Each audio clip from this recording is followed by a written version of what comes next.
ವಿದ್ಯಾರ್ಥಿಗಳೇ, ಇಂದಿನ ವಿಡಿಯೋದಲ್ಲಿ ಮಾದರಿ ಪ್ರಶ್ನೆ ಪತ್ರಿಕೆಯನ್ನು ನೋಡ್ತಾ ಇದ್ದೀನಿ. ಅದರ ಮುಂದುವರೆದಿರ್ತಕ್ಕಂಥ ಭಾಗವನ್ನು ತಗೊಂಡಿದ್ದೀನಿ.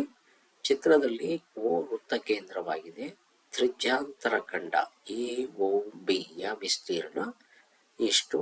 ವೃತ್ತದ ವಿಸ್ತೀರ್ಣ ಅಂದ್ರೆ ವೃತ್ತಖಂಡದ ತ್ರಿಜ್ಯಾಂತರ ಖಂಡದ ವಿಸ್ತೀರ್ಣ ಮತ್ತು ವೃತ್ತದ ವಿಸ್ತೀರ್ಣದ ಅನುಪಾತ 1:5 ಮತ್ತು ವೃತ್ತದ ತ್ರಿಜ್ಯ 7 ಸೆಂಟಿಮೀಟರ್. AB ಕಂಸದ ಉದ್ದ ಅಂದ್ರೆ ಈ ಕಂಸದ ಉದ್ದ ABಯ ಈ ಉದ್ದವನ್ನ ಕಂಡುಹಿಡಿಯಿರಿ ಅಂತ ಕೇಳಿದ್ದಾನೆ. ಇಲ್ಲಿ ನಮಗೆ ಕೊಟ್ಟಿರ್ತಕ್ಕಂಥದ್ದು ಯಾವುದು? ಇದು ಈ ತ್ರಿಜ್ಯಾಂತರ ಖಂಡದ ವಿಸ್ತೀರ್ಣ ಮತ್ತು ಟೋಟಲ್ ಆಗಿರ್ತಕ್ಕಂಥ ವೃತ್ತದ ವಿಸ್ತೀರ್ಣ.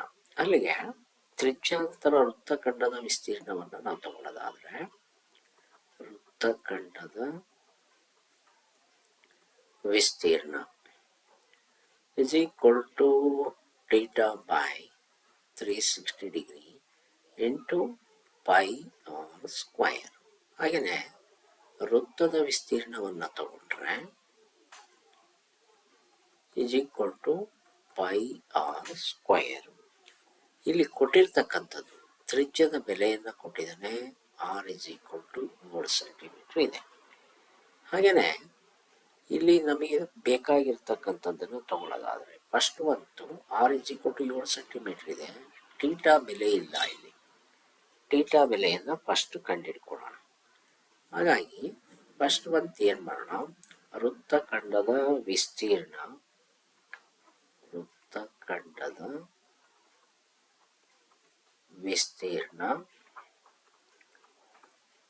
ಇಷ್ಟು ವೃತ್ತದ ವಿಸ್ತೀರ್ಣ is equal to 1:5. ಅಲ್ಲಿಗೆ ವೃತ್ತಖಂಡದ ವಿಸ್ತೀರ್ಣ ಡಿವೈಡ್ ಬೈ ವೃತ್ತದ ವಿಸ್ತೀರ್ಣ is equal to 1/5.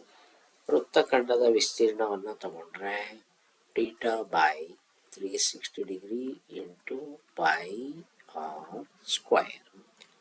ಹಾಗೆಯೇ divide by pi R square is equal to 1/5 ಆಯಿತು. ಇಲ್ಲಿ ಪೈ ಆರ್ ಸ್ಕ್ವೈರ್ ಕ್ಯಾನ್ಸಲ್ ಆಗುತ್ತೆ. ಪೈ ಆರ್ ಸ್ಕ್ವೈರ್ ಅನ್ನು ಕ್ಯಾನ್ಸಲ್ ಮಾಡಿದರೆ ಉಳಿತಕ್ಕಂಥದ್ದು ನಮ್ಮದು ಯಾವುದು?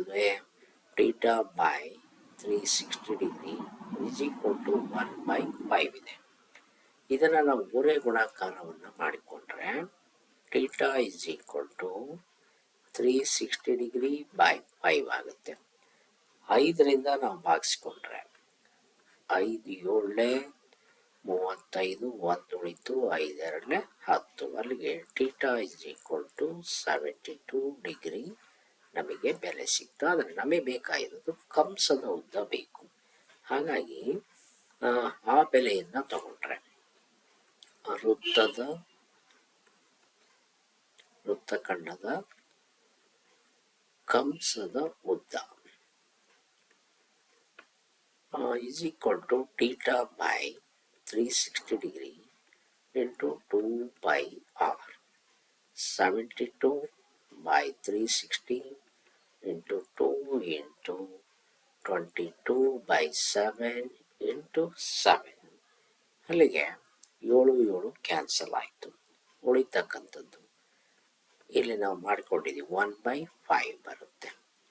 Into 2 22 22 44 is equal to 44/5 centimetre. ಅಥವಾ ಬೇಕಾದ್ರೆ ಕ್ಯಾನ್ಸಲ್ ಮಾಡಿಕೊಂಡ್ರೆ 5 8 40.0 5 8 40 4.4 ಸೆಂಟಿಮೀಟ್ರಿಗೆ ನಾವು ತಗೋಬೋದು. ಇಲ್ಲಿ ಭಾಗಿಸ್ಕೊಡೋದಾದ್ರೆ ಭಾಗಿಸ್ಕೋಬೋದು. 44 5 8 40 4.0 5 8 40.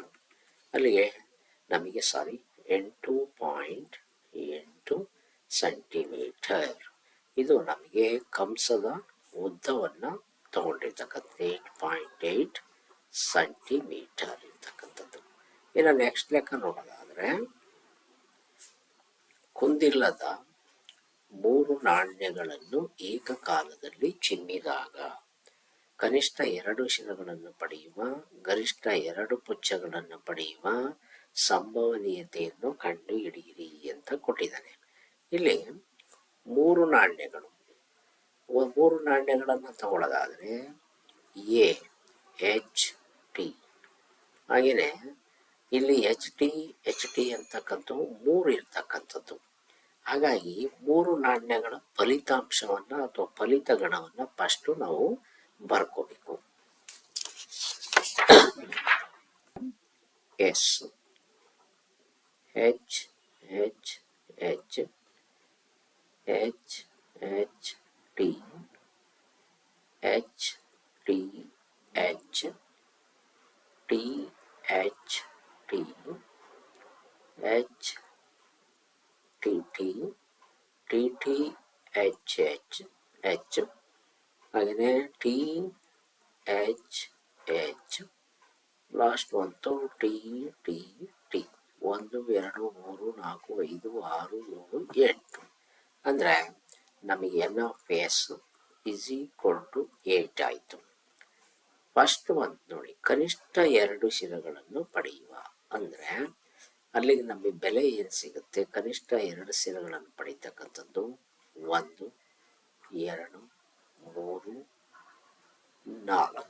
4 ಇದಾವೆ ನಮಗೆ. ಹಾಗಾಗಿ ಫಸ್ಟ್ ಒಂದನ್ನು ನಾವು ತಗೊಂಡ್ರೆ ಎ ಬೆಲೆ H H H H H T, H T H, ಹಾಗೆಯೇ ಟಿ ಡಬಲ್ ಎಚ್, ಅಲ್ಲಿ ಇಸ್ ಈಕ್ವಲ್ ಟು 4 ಆಯಿತು. ಅಲ್ಲಿ N of A is equal to 4. ಸಂಭವನೀಯತೆ ಕಂಡುಹಿಡ್ಕೊಂಡ್ರೆ P of A is equal to n of a by n of s. ಅಲ್ಲಿಗೆ 4/8 ಆಯಿತು, is equal to 1/2 ಆಗುತ್ತೆ. Next ಒಂದು ಗರಿಷ್ಠ 2 ಪುಚ್ಚಗಳನ್ನು ಪಡೆಯುವ ಅಂತ ತಗೊಂಡಿದ್ದಾನೆ. ಗರಿಷ್ಠ 2 ಪುಚ್ಚಗಳು ಅಂತಂದು ಹೇಳಿದರೆ ಅಲ್ಲಿಗೆ ನಮಗೆ ಬರ್ತಕ್ಕಂಥದ್ದು ಗರಿಷ್ಠ 2 ಪುಚ್ಚಗಳನ್ನು ಪಡೆಯುವ ಸಂಭವನೀಯತೆಯನ್ನು ಕಂಡು ಹಿಡಿಯಿರಿ ಅಂತ ಕೇಳಿದ್ದಾನೆ.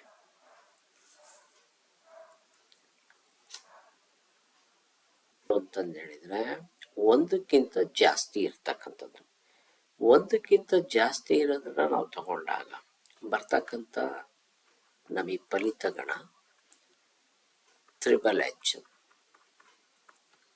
ಹಾಗೆಯೇ H H T, H T H, T double H, H T T, ಆಮೇಲೆ T T H, T double H. N of B is equal to 7 ಆಯಿತು. ಅಲ್ಲಿಗೆ P of B is equal to n of b by n of s is equal to 7/8 ಆಗ್ತಕ್ಕಂಥದ್ದು. A ಗಗನಯಾನಿಯು ಬಾಹ್ಯಾಕಾಶ ನಡಿಗೆಯ ಅವಧಿಯು B ಗಗನಯಾನಿಯ ಬಾಹ್ಯಾಕಾಶ ನಡಿಗೆಯ ಅವಧಿಗಿಂತ 6 ಗಂಟೆ ಹೆಚ್ಚಾಗಿದೆ.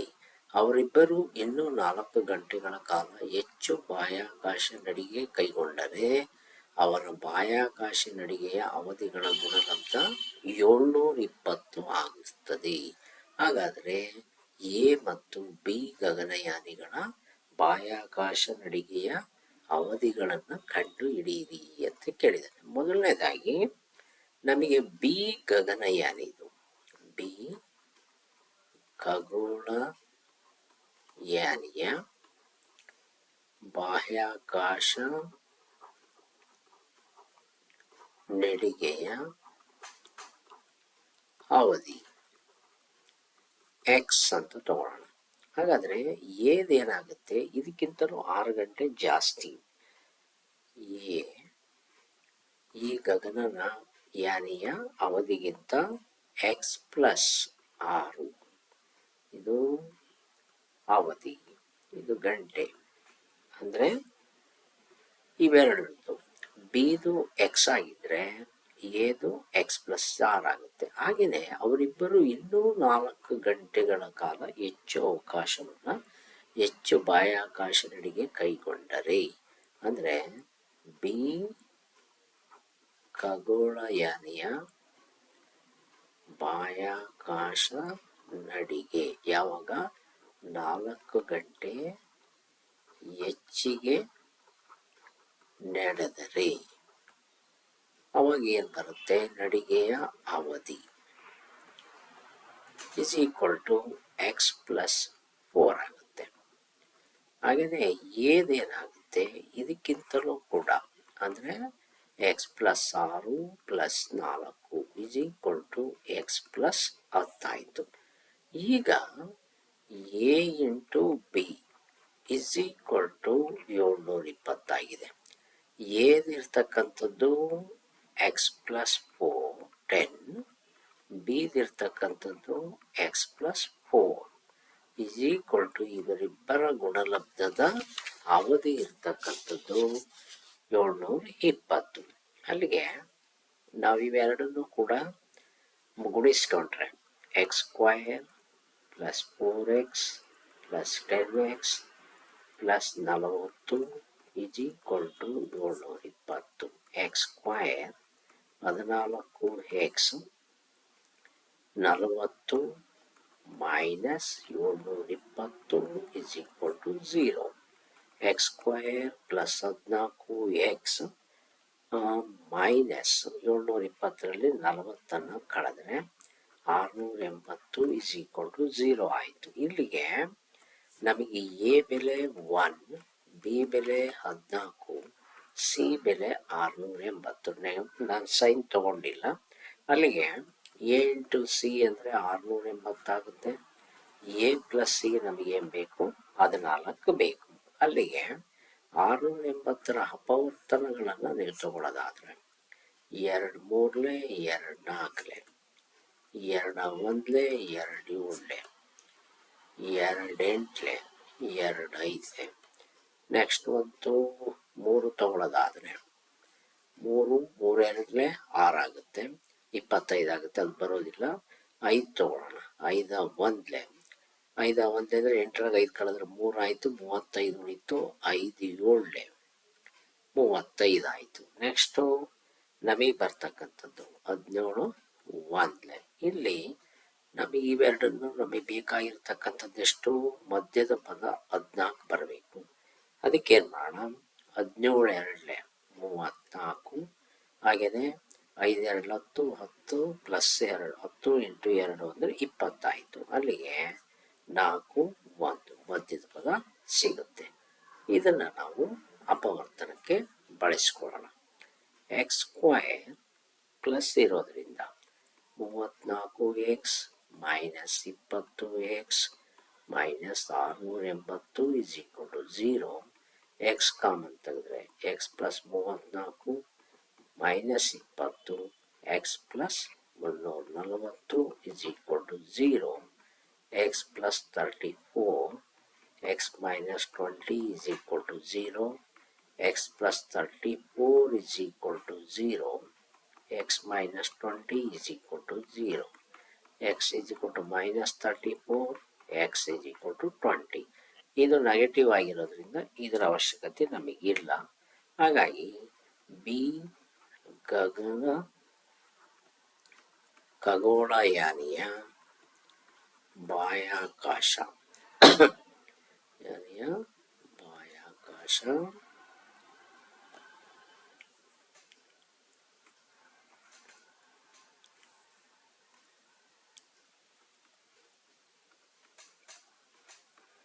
ಬಾಹ್ಯಾಕಾಶ ಅವಧಿ, ನಡಿಗೆಯ ಅವಧಿ ಇಸ್ ಈಕ್ವಲ್ ಟು 20 ಗಂಟೆ. ಹಾಗಾದರೆ ಎ ಖಗೋಳಯಾನಿಯ ನಡಿಗೆಯ ಅವಧಿ is equal to X plus 6 20 plus 6 is equal to 26 ಆಗ್ತಕ್ಕಂಥದ್ದು. ನೆಕ್ಸ್ಟ್ ಒಂದು ಕ್ವಶನ್ ತಗೊಳ್ಳೋಣ. ಕೊಟ್ಟಿರುವ ಆವೃತ್ತಿ ವಿತರಣಾ ಪಟ್ಟಿಗೆ ಸರಾಸರಿಯನ್ನು ಕಂಡು ಹಿಡಿಯಿರಿ ಅಂತ ಕೊಟ್ಟಿದ್ದಾನೆ. 5ರಿಂದ 15, 15ರಿಂದ 25, 25ರಿಂದ 35, 35ರಿಂದ 45, 45ರಿಂದ 55, 1, 3, 5, 4, 2. ಮೊದಲನೇದಾಗಿ ಮಧ್ಯ ಬಿಂದು ತಗೊಳ್ಳೋಣ. XI, ಇದು FI, ಇದು CI. ಅಲ್ಲಿಗೆ 15, 5, 20, 20/2 ಮೇಲ್ಮಿತಿ ಪ್ಲಸ್ ಕೆಳಮಿತಿ divide by 2. 15 plus 5/2 20/2 is equal to 10 ಆಯಿತು.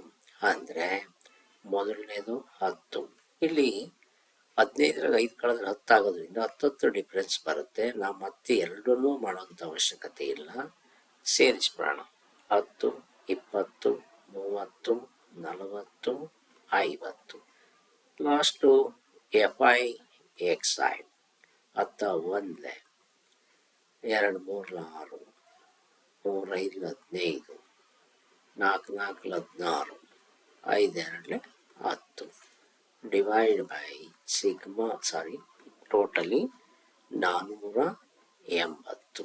ಹಾಗೆಯೇ sigma FI is equal to 15. 4 5 9 4 13 2 15. ಸರಾಸರಿ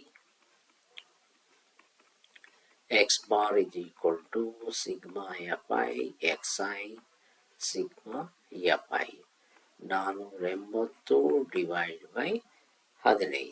ಅಲ್ಲಿಗೆ 15 3 45 ಆಗುತ್ತೆ. 15 15 3 ಅಲ್ಲಿಗೆ ಉಳಿತಕ್ಕಂಥದ್ದು 15 ಅಂತ ಹೇಳಿದ್ರೆ 8ರಾಗ 5 ಕಳೆದ್ರೆ 3 ಉಳಿತು. 15 2 30. ಸರಾಸರಿ ಬೆಲೆ 32 ಆಗ್ತಕ್ಕಂಥದ್ದು. ನೆಕ್ಸ್ಟ್ ಒಂದು ಕ್ವಶನ್ ತಗೊಳ್ಳೋಣ. ಇಲ್ಲಿ ಈ ಆವರ್ತಿಯ ವಿತರಣಾ ಪಟ್ಟಿಗೆ ಮಧ್ಯಾಂಕವನ್ನು ಕಂಡು ಹಿಡಿಯಿರಿ ಅಂತ ಕೊಟ್ಟಿದ್ದಾನೆ. ಇಲ್ಲಿ ಮಧ್ಯಾಂಕವನ್ನು ಕಂಡುಹಿಡಿಯೋದಕ್ಕೆ ಫಸ್ಟ್ ಒಂದು ಸೂತ್ರವನ್ನು ತಗೊಂಡ್ರೆ ಮಧ್ಯಾಂಕ is equal to L plus N/2 minus CF divide by F into H. ಹಾಗಾಗಿ ಮೊದಲು ಸಂಚಿತ ಆವೃತ್ತಿಯನ್ನು ಬರ್ಕೊಳ್ಳೋಣ. ಇಲ್ಲಿ ಸಂಚಿತ ಆವೃತ್ತಿ ಫಸ್ಟ್ ಬಂತು 6. 6 ಪ್ಲಸ್ 3 9. 9 5 14. 14 20 34. 34 ಪ್ಲಸ್ 10 44. N ಬೆಲೆ 44 ಆಯಿತು. ಹಾಗಾದರೆ ಫಸ್ಟ್ ಬಂತು N/2. 44/2 22 ಆಯಿತು. 22ಕ್ಕಿಂತ ಜಾಸ್ತಿ ಅಂದರೆ 34ಕ್ಕೆ ಬರುತ್ತೆ. ಇದರಲ್ಲಿ ನಮ್ಮದು ಮಧ್ಯಾಂಕದ ಬೆಲೆ ಇರತಕ್ಕಂಥದ್ದು. ಇಲ್ಲಿ ಮಧ್ಯಾಂಕದ ಬೆಲೆ ಆದರೆ ಕೊಟ್ಟಿರ್ತಕ್ಕಂಥ ಇಲ್ಲಿ ಬೆಲೆಗಳನ್ನು ತಗೊಳ್ಳೋಣ. L ಬೆಲೆ, ಇದು L ಕೆಳಮಿತಿ 250. N/2 ಸಿಕ್ಕಿದೆ. CF ಯಾವುದು ಮಧ್ಯಾಂಕ ಇರುತ್ತೋ ಅದರ ಇಂದಿನ ಸಂಚಿತ ಆವೃತ್ತಿ, ಅದು 14. F ಗರಿಷ್ಠ ಆವೃತ್ತಿ 20. H 150ರಲ್ಲಿ 100 ಕಳೆದ್ರೆ 50. ಅಂದರೆ ಮೇಲ್ಮಿತಿಯಲ್ಲಿ ಕೆಳಮಿತಿಯನ್ನು ತಗೊಂಡಾಗ ಅದರ ಗಾತ್ರ ಸಿಗ್ತಕ್ಕಂಥದ್ದು. ಇದಿಷ್ಟು ಆದಮೇಲೆ ಬೆಲೆಗಳನ್ನು ಹಾಕೊಳ್ಳೋಣ. L ಬೆಲೆ ಇರ್ತಕ್ಕಂಥದ್ದು 250. N/2 22. CF 14. F 20 into H 50 is equal to calculation ಮಾಡಿದರೆ 250 ಮೈನಸ್ ಪ್ಲಸ್ 22ರಲ್ಲಿ 14 ಕಳೆದು ಬಿಡೋಣ. 12 4 ಕಳೆದ್ರೆ 8 ಆಯಿತು. Divide by 20 into 50. ಅಲ್ಲಿಗೆ 0 0 ಕ್ಯಾಲ್ಕುಲೇಷನ್ ಕಳೆದ್ಬಿಡೋಣ. 2 1 2 4 250 plus 5 4 20 is equal to 250 plus 20 ಅಂದರೆ 270. ಇದು ನಮ್ಮದು ಮಧ್ಯ ಅಂಕದ ಬೆಲೆ. ಇದನ್ನಿಷ್ಟೂ ಕೂಡ ಈ ವಿಡಿಯೋದಲ್ಲಿ ತಮಗೆ ತಿಳಿಸ್ಕೊಟ್ಟಿದ್ದೀನಿ. ನೆಕ್ಸ್ಟ್ ವಿಡಿಯೋದಲ್ಲಿ ಉಳಿದಿರ್ತಕ್ಕಂಥ ಲೆಕ್ಕಗಳನ್ನು ತಗೊಳ್ಳೋಣ. ಎಲ್ಲರಿಗೂ